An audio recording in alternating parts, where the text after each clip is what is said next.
Chapter 4. The Shadow of Death. Below the hill lay the Valley of Humiliation. On his way through this depressing hollow, Christian saw a fearful demon bearing down on him. It was Apollyon. Terrified but determined, Christian stood his ground as the towering monster roared at him. "Where are you from?"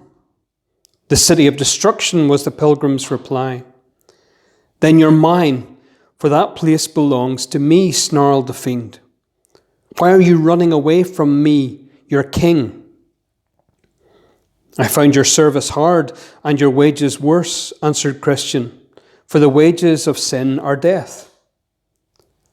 "Go back to your country," urged Apollyon, "and I will see what can be done about your pay and conditions of service."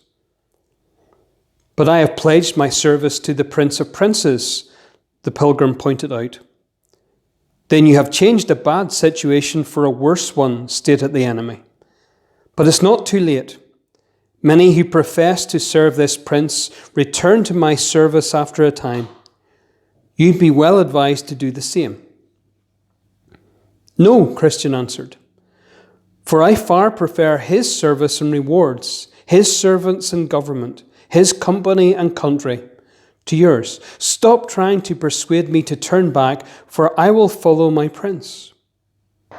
Barely able to conceal his annoyance, Apollyon urged the pilgrim to reconsider. "Just think of all his servants who come to bad ends. Your prince does nothing to avert these situations," he said.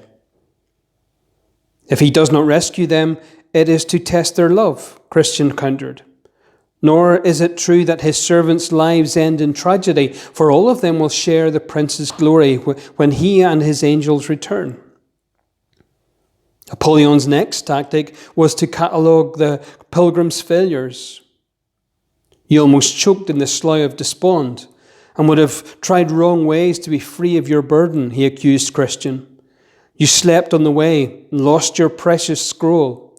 You were terrified by lions and are entirely motivated by a desire for your own glory." "Everything you say is true, and there is more besides," admitted Christian. "But I have repented of these sins and have obtained forgiveness for all my wrongdoings from the merciful prince whom I serve." No longer able to hide his true nature and purpose, Apollyon raged. "I hate the prince, his laws and people, and I have come to fight you." "Beware," Christian warned him. "I am on the king's highway, the way of holiness."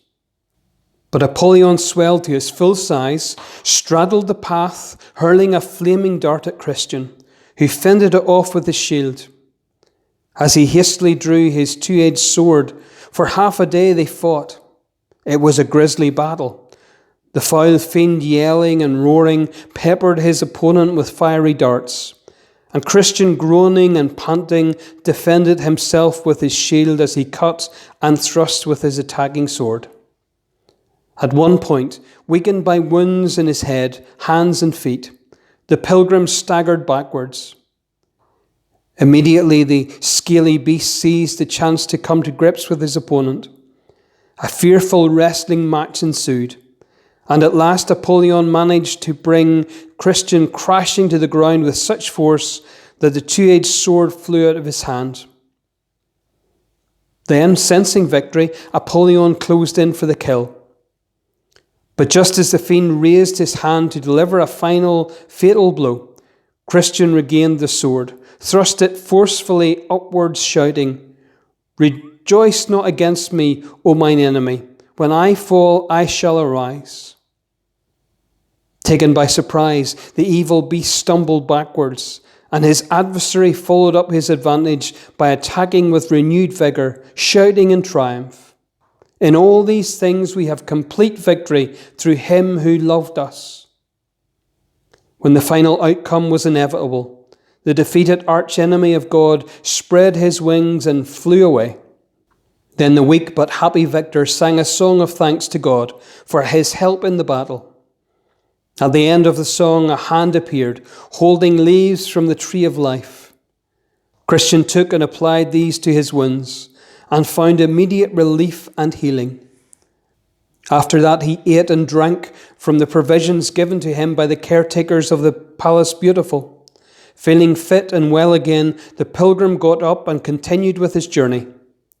As a wise precaution, he held a drawn sword in his hand, although, in fact, he reached the valley's end without further trouble. Directly in Christian's path lay another valley, the valley of the shadow of death. As Christian neared this, two men came running out of the entrance shouting, "Back! Back!" "What's the matter?" asked the pilgrim, alarmed. "That valley," they gasped. "If we'd gone any further down it, we wouldn't have lived to tell the tale. You have never seen the like of the hobgoblins, satyrs and dragons that hunt it, or heard anything to equal the harrowing hisses, yells and howls that fill the air. Discouragement and confusion hang there in clouds, and death spreads its wings over the hellish hollow. Yet I must go this way. It's on my route," said Christian. Then turning his back on the fleeing figures of the two men, the pilgrim stepped forward. On reaching the valley's mouth, he quickly ascertained that the reports he had received about the terrors of the valley had not been exaggerated. In addition, the narrow path along which he must travel was flanked by a deep ditch to the left and a wide quagmire to the right. Fearfully, hesitantly, the pilgrim groped further into deepening darkness. Each step brought him nearer to a place more chilling than anything he had yet encountered. At the middle of the valley, there yawned the mouth of hell itself. Approaching this, Christian heard blood-curdling shrieks and saw flames and smoke. He knew that he must now sheathe his sword, put on the armour of all prayer.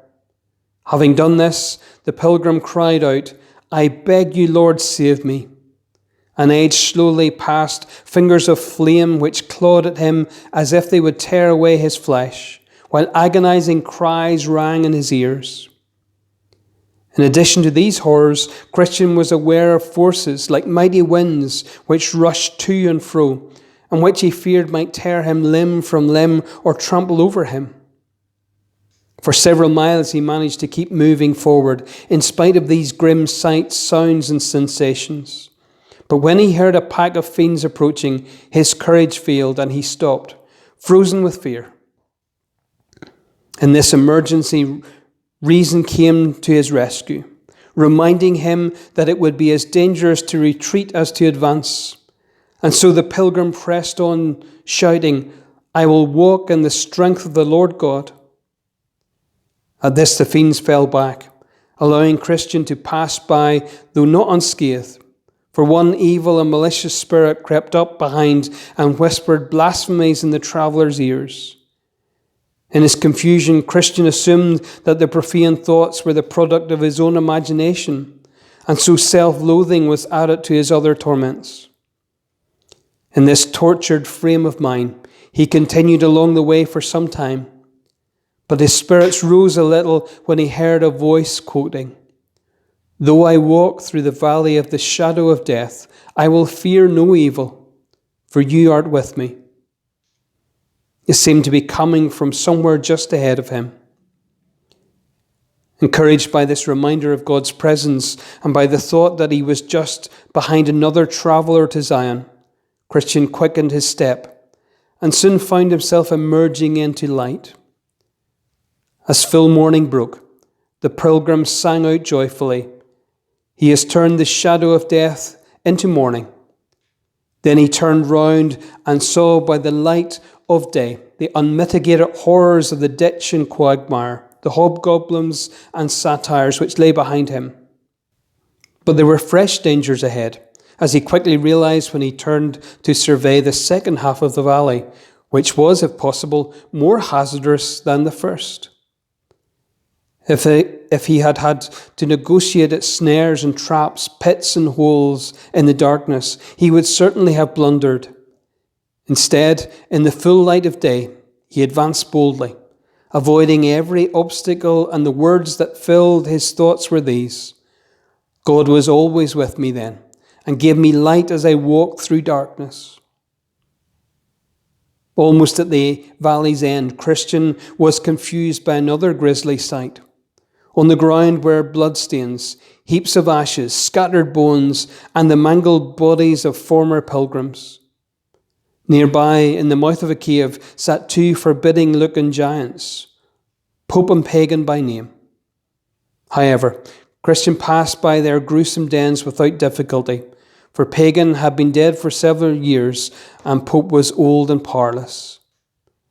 With the long, dead valley behind, the pilgrim proceeded cheerfully, singing of his deliverance.